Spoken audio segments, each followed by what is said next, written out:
Boa tarde, pessoal. Nosso conteúdo de ciências hoje a gente vai estar comentando aqui sobre a infância, né? É uma fase que vocês estão vivendo ela, né? E na nossa página 44, até a nossa página do nosso livro didático, até a nossa página 47, a gente vai estar falando sobre a infância, tá? Então, assim, vamos ter atenção aí nessas partes, leia o texto, tá? Com bastante atenção, que fala que a infância é o período, né, da vida humana compreendida entre o nascimento até a fase da adolescência, tá bom? Que ela vai terminar aí aproximadamente aos 12 anos. Então, quem tá com 11 aí tem mais um ano de infância, mas quem já vai fazer 12 anos já tá nesse processo de mudar, né, de fase, né? No início da vida, a criança, ela ocorre o desenvolvimento dos movimentos, a capacidade de conhecer o ambiente, de interagir com outras pessoas. Ela vai aprendendo, né? E vai tendo esse desenvolvimento aí dessa fase da vida humana, tá bom? Ela vai aprender a sentar, engatinhar, andar, né? Ela vai aprender a levantar a cabeça quando estiver de bruço, vai aprender gestos posteriormente, depois palavras, depois frases, né? E o desenvolvimento da personalidade também vai estar ocorrendo nessa parte aí, né? Durante a infância. Nós temos uma imagem aqui falando sobre o desenvolvimento das crianças. Olha só. O bebezinho, né? Ele engatinhando, aprendendo a andar. Uma criança já com mais controle aí, jogando até um futebol. E a criança igual você lá, já na fase escolar, com suas responsabilidades, né? Então, pessoal, não deixe de ler esse texto. Olha que ele vem mostrando algumas coisas muito interessantes, né? Falando que o bebê, ele depende dos pais e precisa dormir de 11 a 17 horas por dia, né? O bebê, ele dorme muito. E às vezes as pessoas falam assim, gente, mas da onde que vem tanto sono assim? É porque eles precisam desse desenvolvimento aí. Olha só que interessante, né? Pessoal, outra coisa também, o bebê, ele logo que nasce, ele já reconhece a voz da mãe. O texto vem falando sobre isso, né?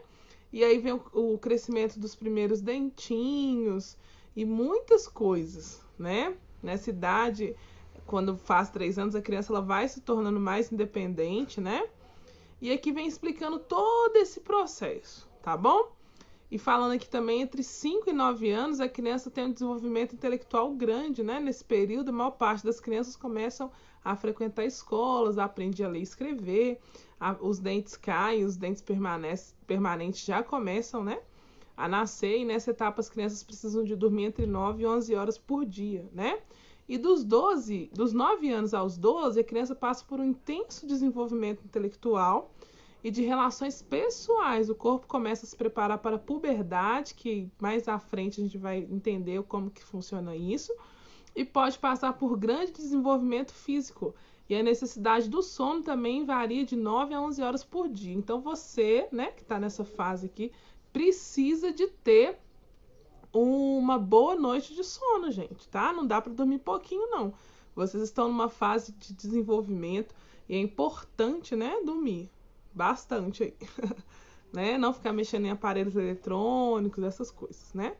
E durante toda a infância, a criança precisa, né, receber o carinho, sentir amada e ter segurança, né? Então isso é muito comum na infância, é uma coisa que todas as crianças precisam, né?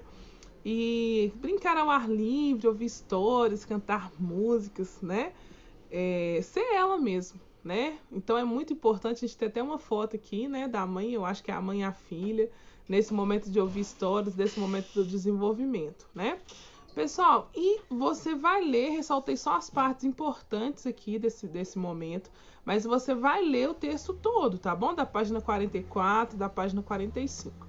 E nessa parte aqui do investigando, eu gostaria que você fizesse ele e me mandasse em folha separada, tá bom?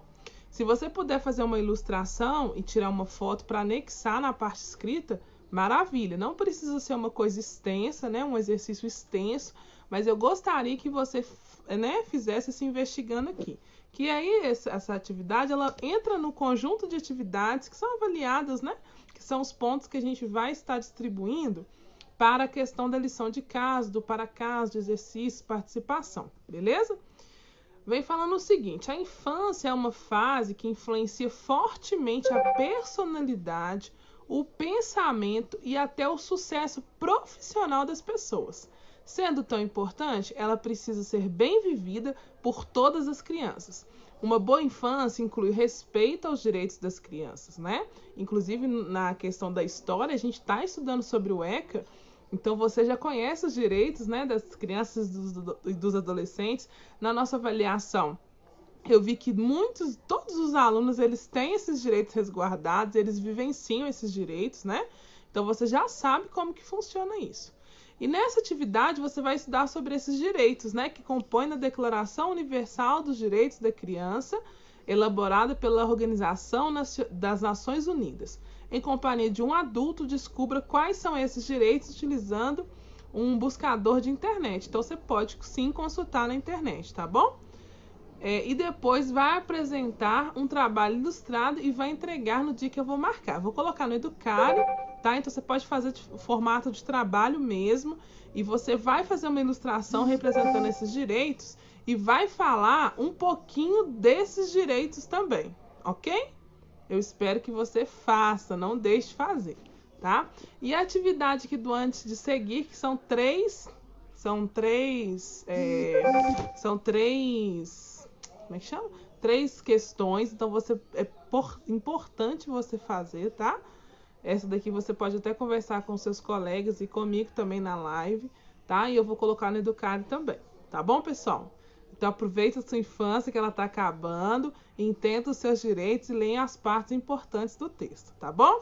Eu vou postar uma foto depois do vídeo, como que eu era na infância, e eu morro de saudade dessa época, tá bom? Um beijo pra vocês, até a próxima.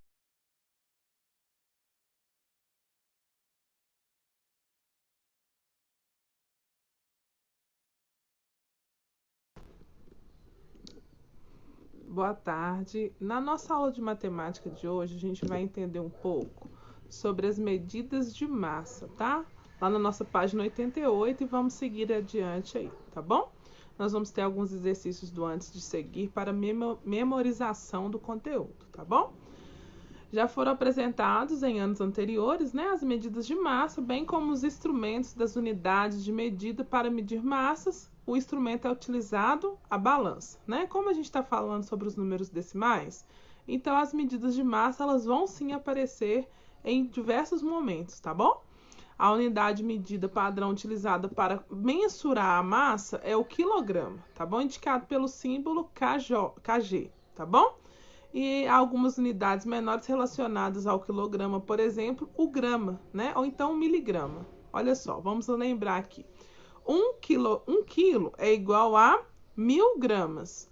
1 grama é igual a 1000 quilogramas. No caso da medida de grandes massas, pode-se utilizar algumas medidas especiais, como a tonelada, que é representada pela letra T, que corresponde a 1000 quilogramas, tá bom?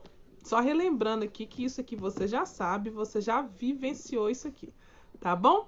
E nós vamos fazer a atividade do antes de seguir, da página 89, tá? Inclusive tem até umas balanças aqui para você relembrar e escrever por extenso, né? O que está indicando cada uma delas. E continua aqui na página 90, tá bom?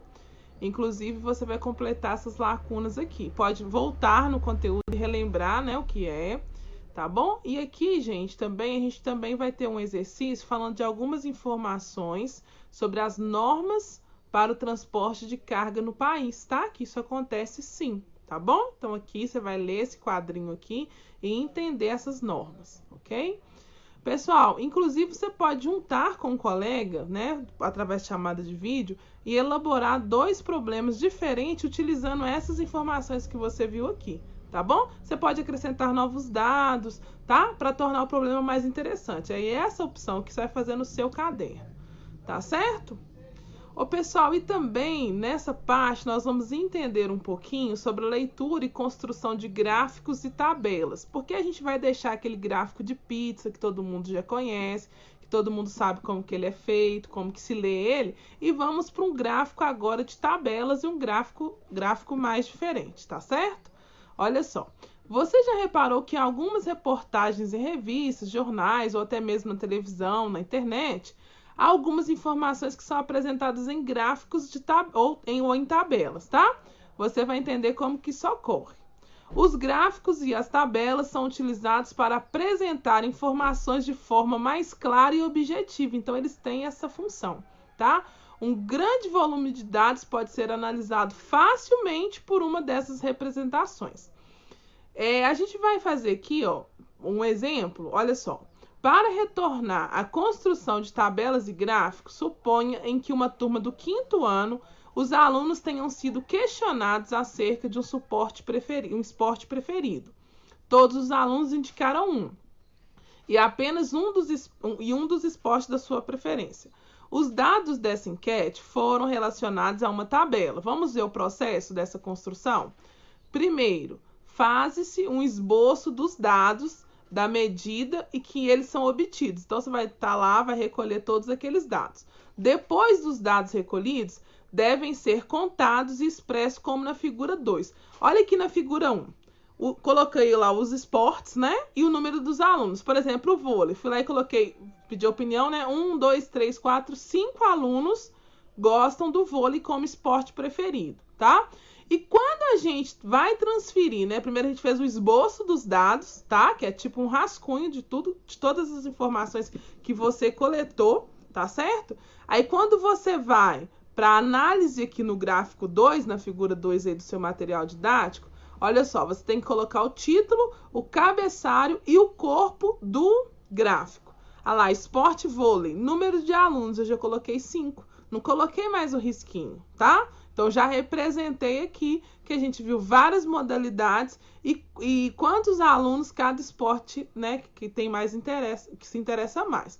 Eu coloquei a fonte, né, pesquisa realizada com os alunos do 5º ano. Se a gente supor, um exemplo, se a gente fosse fazer uma pesquisa com os alunos da nossa sala, a gente poderia fazer dessa forma aqui, tá bom? Que ficaria mais fácil, os dados ficariam de forma clara, né? Todo mundo ia compreender e a gente poderia fazer uma eleição qual que é o esporte preferido, né? Um exemplo. Observe na figura 2 que temos 3 elementos que foram destacados. Note que o título deve expressar o que os dados representam, tá bom? O cabeçalho da parte superior da tabela vai especificar o conteúdo de cada coluna, já que a tabela é o local que contém as informações coletadas, tá bom? Quando a gente vai finalizar essa tabela, esses mesmos dados poderão ser apresentados em um gráfico. Há vários tipos de gráficos, barras, colunas, linhas e etc. Neste momento, você vai acompanhar a construção de um gráfico de colunas, tá bom? E para isso, observe. Primeiro, escolhe o intervalo numérico, que é a coluna à esquerda do gráfico, que mais vai se adequar aos gráficos. Depois, as barras verticais, que podem ser as colunas, devem ser desenhadas. E veja que a altura de cada barra vai relacionar a quantidade de alunos que indicam os esportes. Olha só esse gráfico aqui, olha como que ele ficou fácil de ser entendido. Coloquei o livro aqui, colocou cores diferentes para diferenciar os esportes, tá? E a tabela aí em colunas, olha só que legal, né? E as linhas mostrando, né, o que cada esporte está representando aí a quantidade de alunos, beleza? Assim como na tabela, em um gráfico também pode existir um título conforme o tipo de gráfico escolhido e uma legenda para auxiliar na análise. Então aqui ficou fácil de analisar, tá bom?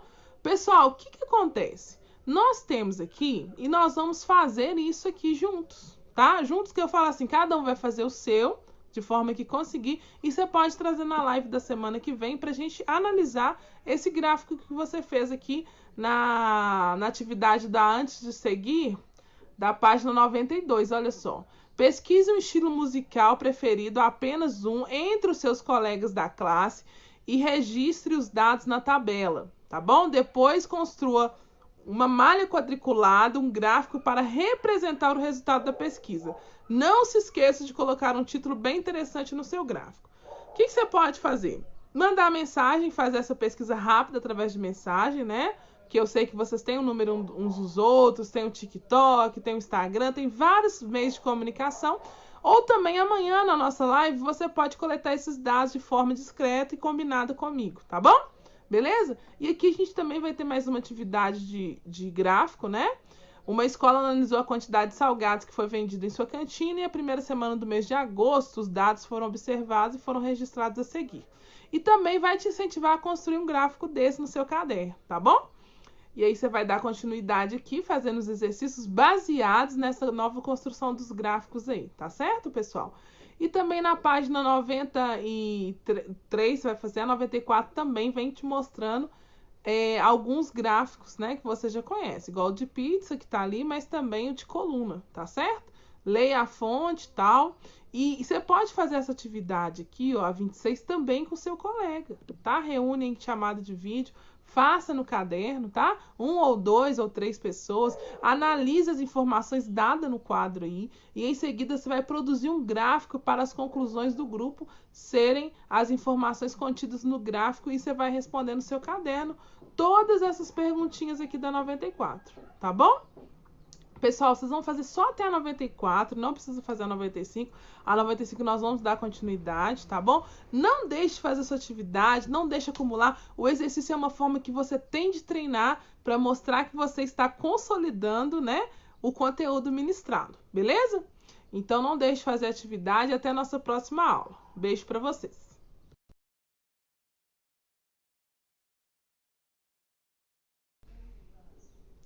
Nosso conteúdo de língua portuguesa, a gente vai começar aqui o nosso capítulo 8, que falando sobre uma questão de opinião. Então, um capítulo bem legal que você vai poder expressar a sua opinião, o que você pensa sobre alguns determinados assuntos, né? Inclusive, já vem aqui o nosso desenho aqui com o profeta da gentileza. Não sei se vocês conhecem, né, esse profeta, tá? O profeta da gentileza, né? Vocês conhecem? Então, se não conhecem, vão estar tendo a oportunidade de conhecer, tá? No Rio de Janeiro e em outras cidades do Brasil por onde passou, ele espalhou seus versos, mensagens, sorrisos, deixando tudo mais bonito. Escrevia em pilastras de viadutos e muitos outros locais de forma singular, tá? Certo dia, as autoridades resolveram passar tinta cinza dos escritos do profeta e as pessoas não gostaram disso. Olha aqui. Tudo que o profeta tinha escrito lá nas pilastras, nas paredes da cidade, foi pintado de tinta cinza e as pessoas aqui estão chateadas, né? Então vamos entender aqui, ó. Em sua opinião, por que as pessoas não gostaram das atitudes das autoridades? Você acha que as paredes deveriam ser pintadas? Para você, as pinturas do profeta sujam ou embelezam a cidade? Por quê? Neste capítulo você vai estar convidado a dar a sua opinião. E por falar nisso, o que significa opinar, tá bom? Então é um capítulo aqui que você vai entender sobre opinião, sobre opinar, né? A turminha do 5º ano do IES é uma turminha repleta de opinião, então sempre vocês estão dando opinião nas aulas, estão buscando aí a participação, né? Então é um capítulo que eu tenho certeza que você vai gostar dele, tá? Inclusive, pessoal, é muito interessante entender e saber, né? O que significa essa palavra gentileza. Tá? Quando você fala assim, gentileza gera gentileza, isso é muito real na nossa sociedade. Quando você tem uma atitude gentil com alguém, aquilo gera outra atitude gentil em outras pessoas, né? Então a gente vai ler um pouco aqui da história do profeta da gentileza, tá bom? Quando foi que ele criou isso? Tem até uma foto dele aqui, olha só. Ele infelizmente já faleceu, né? Não embeleza mais a cidade com tantos dizeres legais, mas foi aberta uma ONG, então você vai ler aqui, ó, todo esse contexto aqui da página 68, falando sobre o profeta da gentileza, tá bom? E também, pessoal, você vai conversar com seus colegas sobre a importância do profeta, qual que é a sua opinião. Inclusive, na aula de amanhã, a gente pode até fazer um momento de roda de conversa na aula de português. O que vocês acham? Acho interessante, mas é importante você ler esse texto antes de ir para a aula amanhã, beleza? Ah lá, texto 1. Gentileza gera gentileza. E você, o que gera, tá? Interessante, leia com tranquilidade, tá? É um texto muito legal, muito importante aqui. Ele tá na página 69 e na página 70, um texto curtinho, um texto que você vai conseguir fazer de forma tranquila, tá? Então, leia pra gente debater esse assunto na aula de amanhã, na live de amanhã. E aí, você vai fazer as atividades relacionadas ao texto, né? Que é o por dentro do texto, que você já tem o costume de fazer, já sabe relacionar, já sabe explicar também, né? Inclusive, a gente tem algumas opiniões aqui populares que você vai explicar que está presente no texto ali, né? Por exemplo, o bicho tá pegando no semestre, chumbo trocado não dói. Então, são expressões populares que você já deve ter escutado alguém ouvir falar sobre isso, tá? E aí, continuar fazendo aqui da página 71, também da página 72, tá, gente? Importante fazer. Inclusive, pessoal, vocês podem consultar o dicionário para algumas palavras que você não tem conhecimento. Importante a prática do uso do dicionário, que o nosso material didático está nos ajudando a lembrar desde o início do ano letivo, tá? Então, sempre o uso do dicionário é muito importante. Não deixe o seu dicionário de lado. Todas as aulas eu tenho falado sobre isso, tá? E também fazer o por dentro do gênero. É muito importante fazer as duas atividades, tanto por dentro do texto quanto por dentro do gênero, porque assim mostra tudo que você conseguiu entender e compreender daquele texto. Galera, sabe qual que é o segredo de fazer boas atividades de interpretação? Voltar no texto. Não tenha preguiça, volte quantas vezes você precisar, tá? Inclusive, pessoal, essa caixinha que é muito importante, que está falando uma coisa importante do nosso capítulo. Artigo de opinião. Como o próprio nome diz, é um texto que a opinião da pessoa sobre determinado assunto atual e de interesse de pessoas é apresentado, tá? A afirmação principal a ser feita sobre o assunto é chamada de tese, ou seja, o ponto de vista defendido sobre aquele assunto. Para defender a sua ideia, o autor do texto utiliza argumentos, ou seja, raciocínios coerentes que se relacionam e sustentam o seu ponto de vista. Isso é um artigo de opinião, tá? Às vezes você fala, né, de forma tão convincente, tem argumentos sólidos que as pessoas, você convence a outras sobre o seu ponto de vista, tá? Às vezes você consegue mudar a opinião de alguém sobre determinado ponto de vista da forma que você argumenta sobre aquele assunto, tá? E aí você vai terminar aqui as atividades da página 74. Na verdade, ela vai até a 75, tá, pessoal? Tem um quadro aqui, ó, para você fazer um resumo do texto 1, né? Falando sobre o assunto, tema, tese, os argumentos e a conclusão, tá bom? Não deixe de fazer essas duas atividades. Leia um texto quantas vezes que precisar. Amanhã na live a gente pode discutir sim um pouquinho sobre a sua opinião sobre a gentileza, sobre a sua opinião de que forma que ela pode ser impactada em outras pessoas, sobre o profeta da gentileza, tá? Então te espero amanhã na nossa live. Não deixe de fazer seus exercícios. As páginas e os conteúdos dos exercícios vão estar postados sim no nosso aplicativo. Consulte ele quando for preciso ou pode me chamar no canal do atendimento, tá bom, pessoal? E até amanhã. Grande abraço!